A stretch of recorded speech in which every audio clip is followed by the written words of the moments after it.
Before there was a Zulu empire, there was a boy who was not supposed to exist. His mother was an unwed Zulu woman.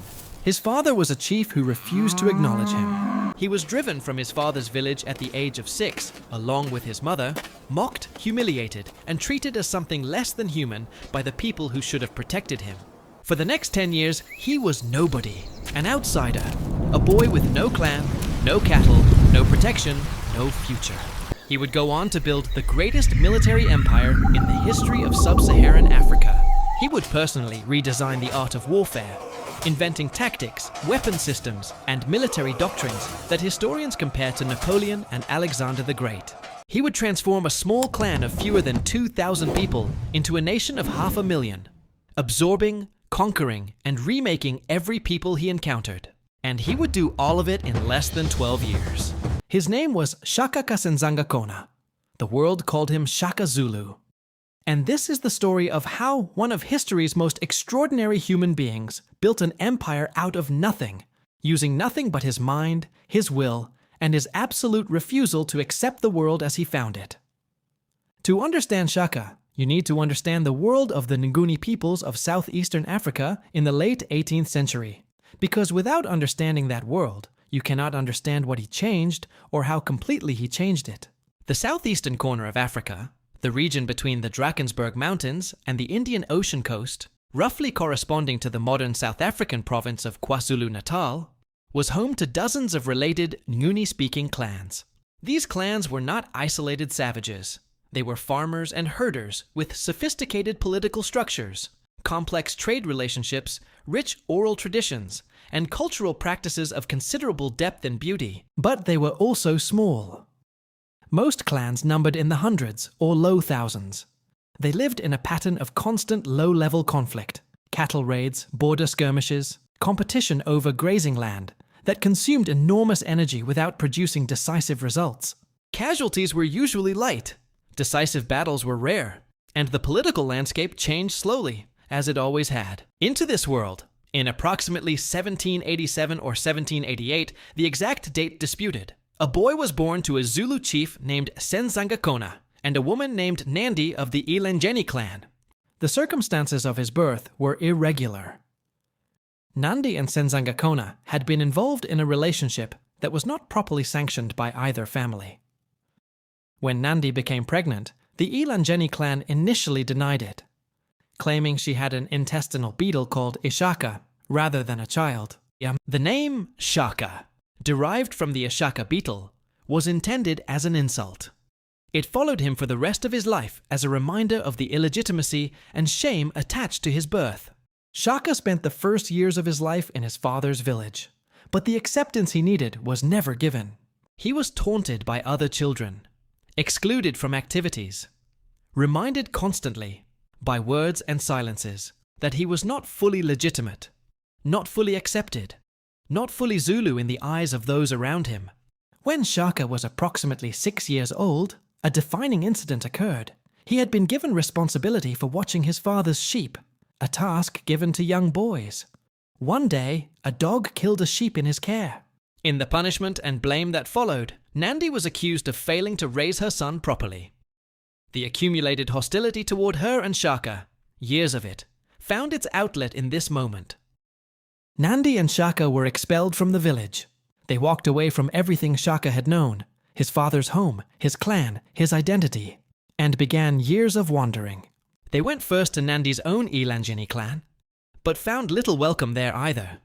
Shaka and his mother were a complication, a source of embarrassment, a reminder of an irregular situation that everyone preferred to forget. The Elanjeni years were brutal. Shaka was bullied relentlessly. He was poor, no cattle, no status, no protectors. Every day reminded him of exactly what he was and what he was not. But here is what those years did to Shaka, and this is the most important thing to understand about him. They made him an observer, a student of power, of human nature, of what made men strong and what made them weak. Every humiliation was a lesson. Every bully was a case study in the mechanics of dominance and submission. He had no mentor, no teacher, no father figure who sat with him and explained how power worked. He taught himself, from the raw material of his own suffering, the most sophisticated understanding of military and political power that Africa would produce in the 19th century.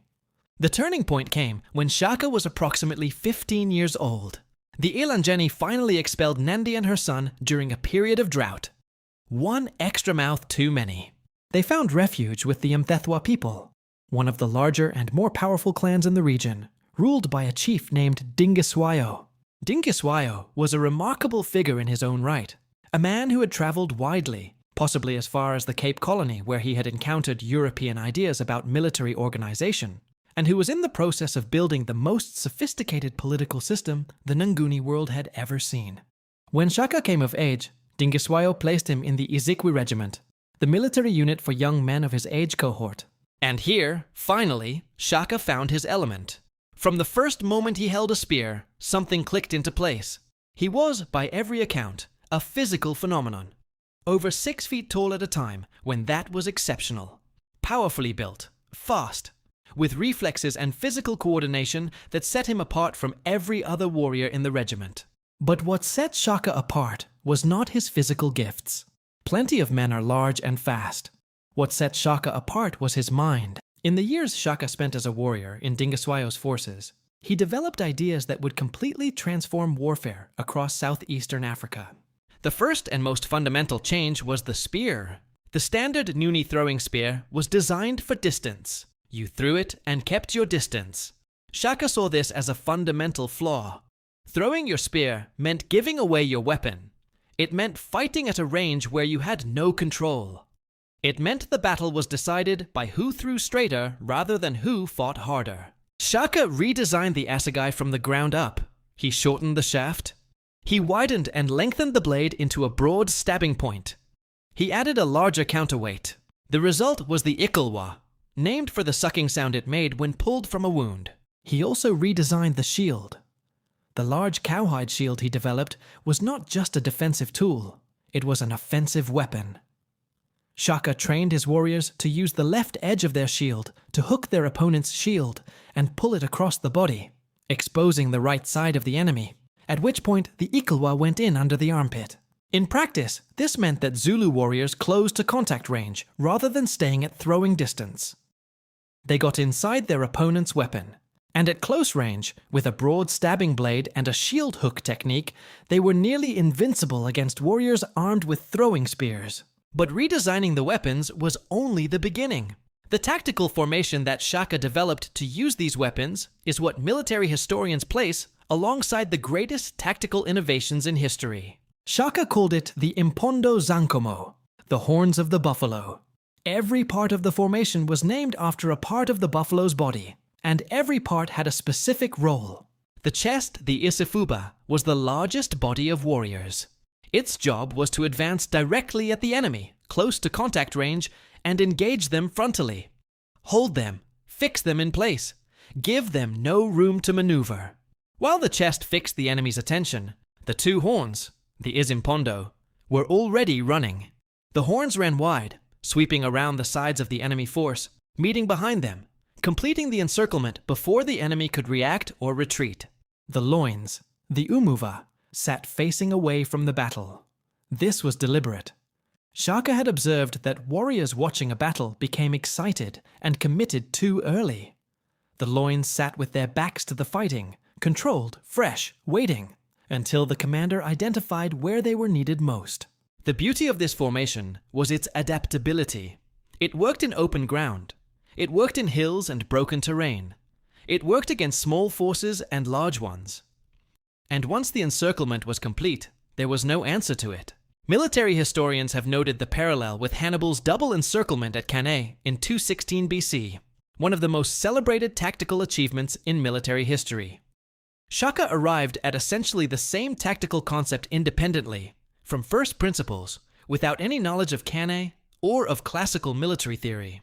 The tactics were devastating, but tactics without the organization to execute them are just theory. Shaka understood this, and he completely rebuilt the military organization of his society from the ground up. He reorganized the traditional age grade system, which already divided young men into cohort groups, into a full military regiment system. Every young man in Zulu territory was inducted into a regiment when he came of age. Each regiment had its own name, its own cattle hide colors on the shield, so you could identify it at a distance on the battlefield, its own songs and battle honors, its own barracks at a royal military homestead, and its own fierce pride in its history and reputation. Warriors did not marry until the king gave permission, which was typically granted only when a regiment had proven itself in battle. This meant that the regiment was not just a military unit. It was a social community, the primary identity of every young Zulu man for years of his life. The result was an army of extraordinary cohesion, discipline, and motivation.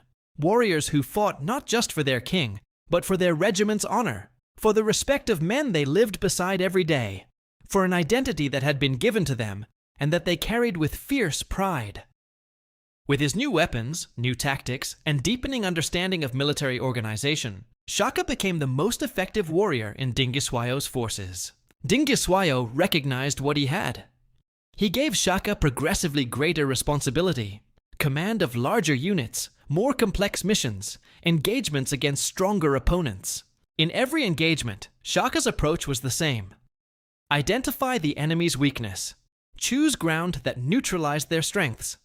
Deploy the Impondo Zankomo, close to contact range before they could establish throwing distance. And end it. His reputation spread through the Nguni world with a speed that is itself remarkable. The story of the warrior who could not be stopped traveling from clan to clan, growing with each telling. The moment that changed everything came in 1816. Shaka's father, kaSenzangakhona, the man who had expelled him, and his mother, who had denied him his birthright, died. kaSenzangakhona had fathered many sons by his various wives. The designated successor was a son named Sigujana, a legitimate heir by the rules of Zulu succession. Shaka, backed by Dingiswayo's Mthethwa forces and his own reputation, moved immediately. Sigujana was killed. Shaka took the chieftainship of the Zulu by force. The Zulu clan he inherited numbered perhaps 1,500 to 2,000 people. A small clan among dozens of similar small clans. Insignificant by any conventional measure. In his first days as chief, Shaka made his intentions clear. There would be no more throwing spears. The Iklwa was the weapon of the Zulu. The Impondo Zankomo was the tactic of the Zulu. And any warrior who could not master them both had no place in his army. He also began the physical conditioning program that would become legendary. He banned sandals. He wanted warriors who could run 60 miles in a day on bare feet hardened by training. He introduced running drills that covered distances modern athletes would consider extreme. In 1817, Dingiswayo was captured and killed by a rival chief named Zwaid of the Ndwandwe, a more powerful clan that had been watching the growth of Mthethwa power with increasing concern. Shaka moved immediately to fill the vacuum. He absorbed the Mthethwa's forces, their territory, and their political relationships, adding them to the Zulu clan's base in a matter of months. And then Zwaid came for him. The Battle of Gqokli Hill in 1818 was Shaka's first truly decisive engagement against a major power. Outnumbered significantly, Shaka chose the hill as his defensive position. He controlled the water supply at its base. He divided his forces so that fresh regiments could relieve exhausted ones in rotation. The Ndwandwe attacked the hill repeatedly. Each time they were met by fresh warriors. Each time they gained nothing. When the Ndwandwe were exhausted from their repeated charges, Shaka launched his own attack, sending his horns around the hill to encircle the now tired Ndwandwe force. The Ndwandwe retreated. It was not a final victory. Zwaid survived and would come again, but Gqokli Hill established something crucial. Shaka could beat a larger army. The word spread. After Gqokli Hill, Shaka began the systematic expansion that would transform a clan of 2,000 into an empire of 500,000.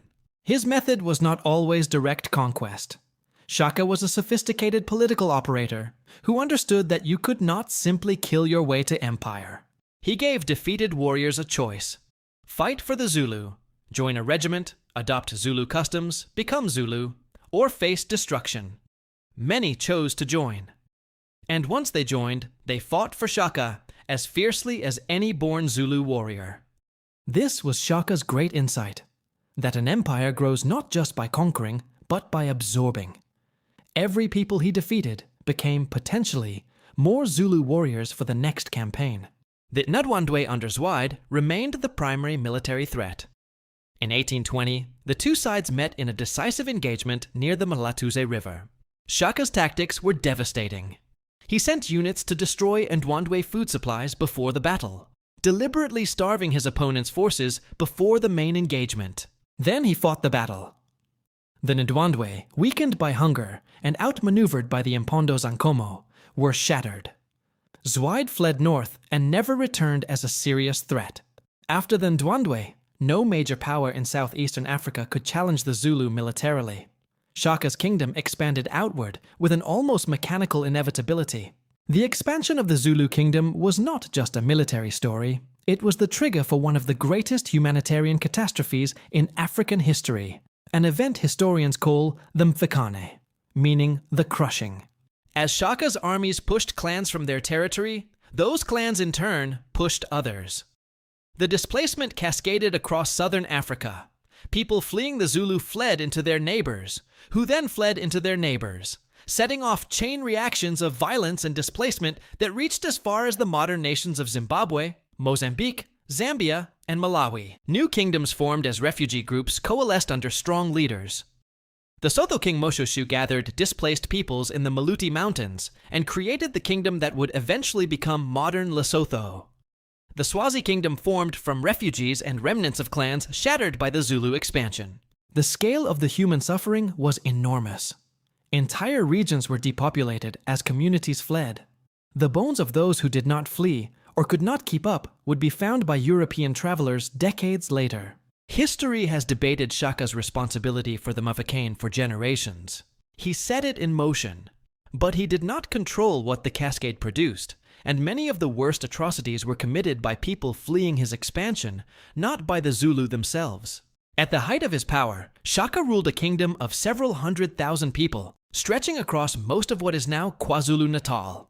He had also made the first contacts with Europeans. A small British trading settlement existed at Port Natal, what is now Durban, and Shaka engaged with it with the political sophistication he showed in everything else. He sent envoys to the British Cape Colony. He was already thinking about what European technology, particularly firearms, might mean for the balance of power in southern Africa.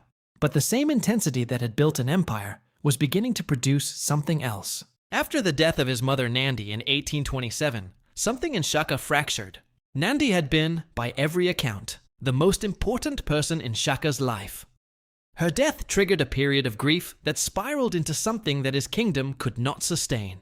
He ordered a year of mourning, during which no crops could be planted, no cattle slaughtered for milk, no sexual relations permitted. For a kingdom that depended on agriculture and cattle, these restrictions were catastrophic. He executed people he deemed insufficiently sorrowful. Hundreds by some accounts, though the numbers in oral tradition are likely exaggerated. The fear that had always motivated obedience in the Zulu kingdom crossed into something more absolute and more arbitrary. His half-brothers Dingiswayo and Malangana, who had their own reasons to fear a king who could not be predicted, began to plan. On September 22, 1828, Shaka was in his cattle enclosure at his homestead KwaDukuza when Dingiswayo and Malangana attacked him. He was approximately 40 years old. He had taken the Zulu from 2,000 people to 500,000. He had invented a complete military system, weapons, tactics, organization, training doctrine, from first principles. He had built one of the most powerful states in African history. And he had done all of it in the last 12 years of his life. What do we make of Shaka Zulu? He was one of the most consequential human beings Africa has ever produced. That is not seriously disputed. The Mfecane that he triggered reshaped the political geography of an entire continent. The military system he invented was still defeating European armies 50 years after his death. He was also a man shaped by wound. The boy who was expelled from his father's village, who spent 10 years being told he was nothing, who carried the name given to him as an insult. That boy never fully left the man. The empire was partly built to answer a humiliation. The cruelty at the end was partly the rage of someone who never fully processed what had been done to him. He is remembered differently by different people. By the Zulu nation, as the greatest king who ever lived. the founder, the genius, the father of the people. By historians as one of the most remarkable military innovators of the 19th century. By the peoples displaced by the Mfecane as something closer to a catastrophe. All of these perspectives contain truth. And the truth that contains them all is this. Shaka Zulu was one of the most extraordinary human beings in the history of this continent. Born as nothing. Expelled as a child. Given no advantages and every disadvantage. And from those materials, he built something that shook the earth. The man who was named after a beetle built an empire. The outcast built a nation. The boy who had nothing gave his name to millions.